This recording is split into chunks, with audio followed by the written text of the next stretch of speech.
Tournaments. UE versus the defending champion, UST Lady Tigresses. The starters on your screens.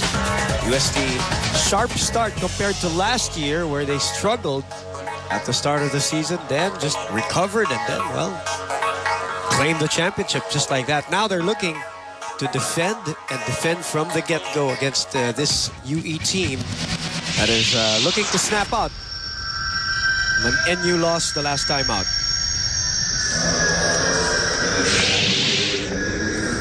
Set number 1.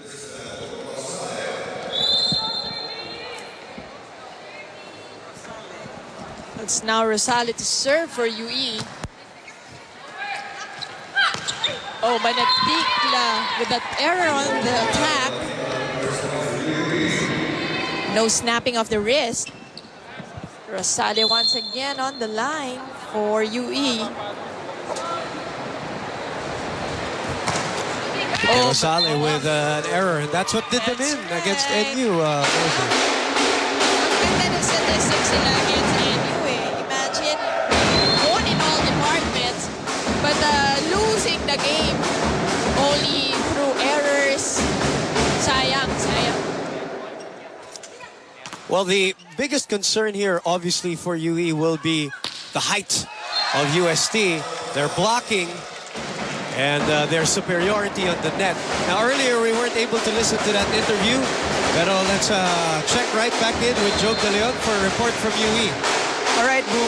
Coach Vanji isn't going to be on the sidelines this afternoon, so instead it's going to be Coach Boy Paril who's going to be leading the Lady Warriors in this game this afternoon. So before the game, Coach Boy had a few reminders for his team, the first of which is that they have to be mindful of their floor defense. He stressed that everyone should know where to position themselves on the floor. Hindi pwedeng takbo-takbo lang sa loob. He also told them to be mindful of UST strikers. They should see and anticipate the direction of UST's attack. And lastly, Coach Boy told his girls to stay patient in the game. Receive kung receives, spike kung spike, basta one action lang at a time. Boom and Mosey. Thanks, Job. And floor defense will be very important against that height.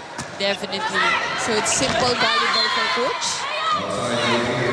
They've got to get their basics down today against this rampaging UST team led by that girl. #1 scorer, #1 blocker, #1 in receiving. Isa Maizo, an MVP performance so far. Oh yes, definitely an all-around Isa so far. And she looks like she's trimmer from last year also, Mosey. We always talk about, you know, the conditioning of these players, and Isa is one of them. She looks like she shed a few pounds to be even faster, trimmer, and quicker on her feet. This year, more from the UST side with the 4th member of our team, Maan Panganiban. Yes, Boom. This is the team's last game for the year 2010. And if there's one thing that the team is wishing for, that would be a happier, a better Christmas celebration, unlike that of 2008 and 2009, where they lost their last their year-ender game. Coach Shaq reminded the girls to just focus first, do not think about anything else but this game. UE is a very unpredictable team, so we have to be extra cautious, and at the same time, we need to be in all cylinders right from the get-go. I also asked the team who are they keeping an eye on in today's game. Well, they said Caballero, Dizon, and Rosales. So let's see if they're focused enough to close this game out and celebrate their Christmas party after this game with smiles on their faces. Boom and Mosey? Definitely the three players to watch out for UST, or may make that for UE. But if they're trying to adapt the same mentality, Mosey, that they had against FEU na walang cambio-cambio from the start. Yeah, ano talaga, because it shows your character mo as a team. You don't want you go with the same pace as your opponent. Siyempre, you want to show dominance. And that's what the elite teams do, really. No matter who they're facing, maybe may mga laglag minsan na paisa-isang set.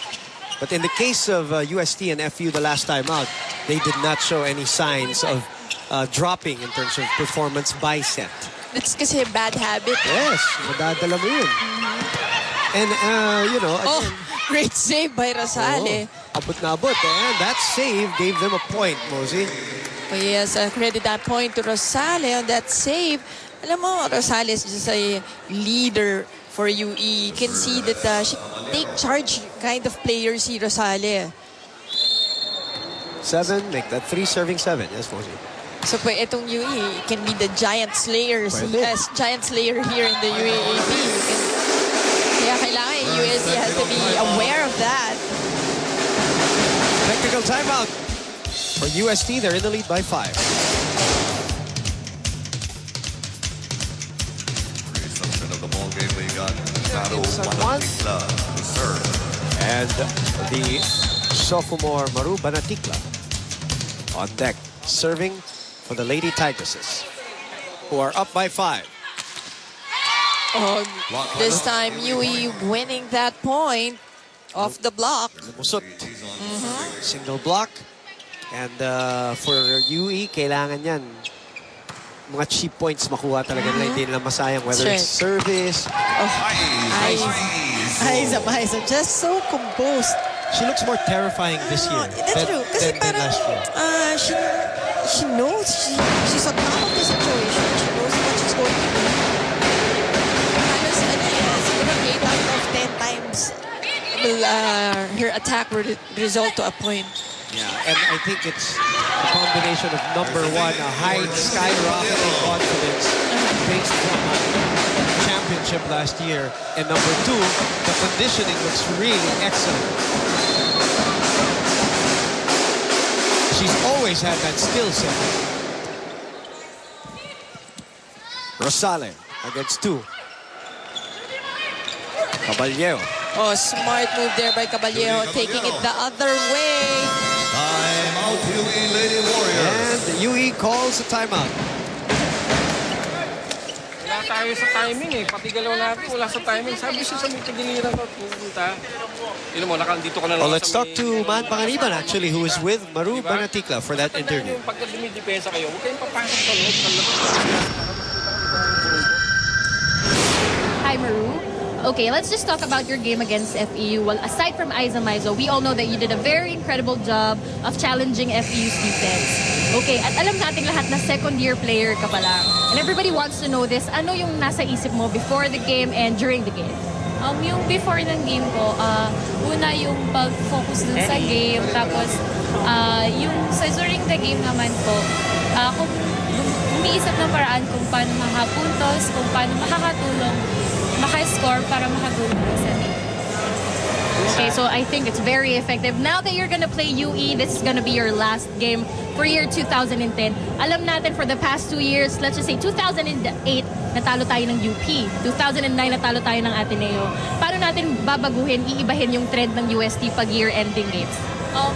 Kasi nung this 1 week po na binigay sa amin para makapag-prepare for UE, nag-focus po kami more on plays para hindi kami mahuli ng kalaban kaagad kung paano yung gagawin ng each and every spiker. Tapos, hopefully, hopefully this last game namin ngayong year, makapag-perform yung bawat isa ng maayos. Tapos, sana mapanalo namin para maganda, masaya naman yung Christmas party mamaya. Okay, so there you have it. Good luck later. That's Maruban and Tikla of the UST Tigresses. Thank you very much, man. Mamaya pala yung Christmas party. Wala ko, hindi tayo invited siya doon. Sama na loob namin. Oo.